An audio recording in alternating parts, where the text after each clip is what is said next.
this is Marcia Upson, and I'm thrilled to welcome back Bruce Natta.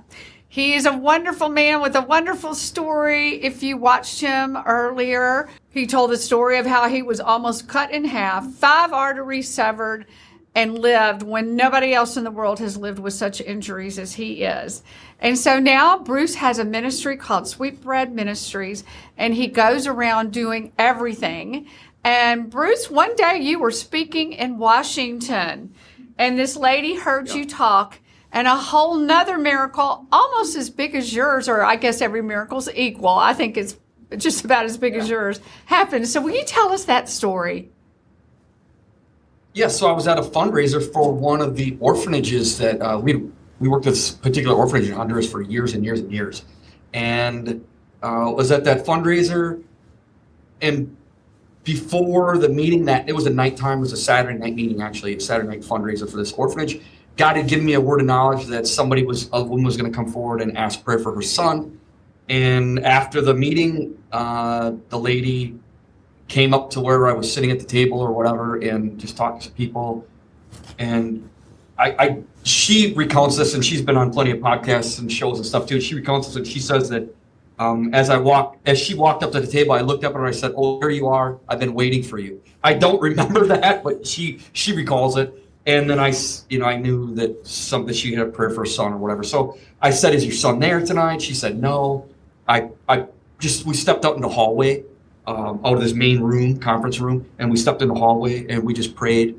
And I said, "Hey, I'm going to be at a church tomorrow morning in Happy Valley." It was actually Happy Valley, Oregon is where I was going to be, because it's on the border of Washington, Oregon. I said, "I'm going to be in Happy Valley, Oregon at a high school tomorrow. Bring your son, I'll pray for him in person." So her and her husband, their family, her mom, they showed up. And the son's name is Christopher Gunderson. The Gunderson family, her name was Leanne, the dad's name is Mike. And they came to the meeting, they came listen to my testimony, like we shared at the podcast a little while ago, came forward for prayer. They were the second person in line for prayer. I had one word of knowledge, God to give me a dream or vision that morning, probably my favorite one ever. Called out this lady. It went the way God had shown me it was going to go. So my faith was absolutely to the moon when Christopher stood up. He had a J tube and a G tube like I did. So his condition is gastroparesis. He was born with it. It's what it means is a paralyzed stomach and intestine. So if he ate, he would choke because he couldn't, no motility, couldn't swallow it, just back up, and the food don't go down, liquid doesn't even go down. So he had to be fed by a tube. He had been resuscitated as a child, I believe more than once. If I remember right, I was told that nobody lives with this disease past like 18 or 19 years old ever. He, at this point, I want to say he was like 16 when they came for prayer. So he looked like he was about 13 because he had never had good nutrition. He'd been tube fed his entire life. Picture it, tube fed his entire life, 16 years old, with this J tube, G tube. One's a drain tube. One's basically a drain tube, and one's a feeding tube. So I had him in the hospital as well, so I knew what they were. Yeah. So they bring him. He's got these 2 little tubes underneath the T-shirt. He comes up for prayer. We gathered around him. We prayed. And as we were praying, the power of God, literally, I had my right hand on his left shoulder.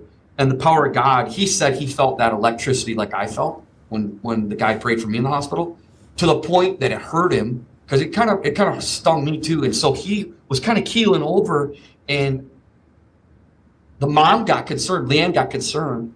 And I remember her saying, "Christopher, do you want us to stop praying?" And I didn't let him answer. I said, "No, God's not done yet. We're not stopping." I remember saying that. Holy Spirit's not done. We're still praying.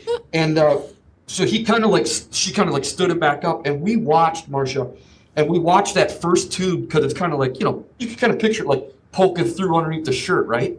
We can see that tube like underneath his T-shirt. And that first tube started vibrating in a like a streak. It's vibrating, and then that vibration went down his body, and then it hit the second tube. So it went from the top, it went through his intestine, hit the second tube. They end up, we prayed, they left. So he had some stuff going on that day, but I do remember, he went to a restaurant with his family, and he's, for 16 years, smelled what foods smell like. And I think he might have had a basketball game that day too or something, but either way, he told his dad that his stomach hurt. later in the day, and he said, Dad, I've never felt this pain before. I don't know how to describe this. And so he was describing the pain to his dad. And Mike said to him, Christopher, if I was going to try to describe what it felt to be hungry, you just described it. I think you're hungry, and I think God did a miracle for you. Do you want to test it? So they went to a restaurant. Now, here's the thing. If you have gastroparesis, if you eat food, you could choke to death and die because you can't swallow it. So what he had done at different times in his life, because he'd smell the foods and he was curious, he would put the food in his mouth and like taste it and then spit it out, never swallow it. So he could get the kind of like the consistency, what it was like in his mouth, if there was some taste there, but then never swallow it, spit it out. So he goes to the restaurant that day and he ate a lot and he swallowed it all and God had healed him completely. And so they went back to the doctor. They quit using the feeding tubes. They didn't do the feeding anymore. And, they went back to the doctor and said, remove these tubes, I'm healed. And the doctor's like, what? You don't get healed from this. Just hold on. We're not removing those tubes. Who told you to stop eating, feeding, blah, blah, blah. And they let it go for like 2 or 3 months. He gained all this crazy weight. He's getting better the first time. They took the tubes out. He is now married with kids. I got to be the one to be the officiant to marry him and Brianna off. Now he's got kids. He's a nurse. He was a nurse for a long time. And he's prayed for a lot of people, and just like I have, and just like shared what God has given us. Jesus said in the New Testament, freely you've been given, freely you've received, now freely give. What you've been given freely, give to other people. And just like I've been trying to do that for the last 18 years, I know Christopher's doing that. So it's really exciting to see. And cool thing is we've got to be friends with their family. We actually have gone on multiple vacations with them. Wow.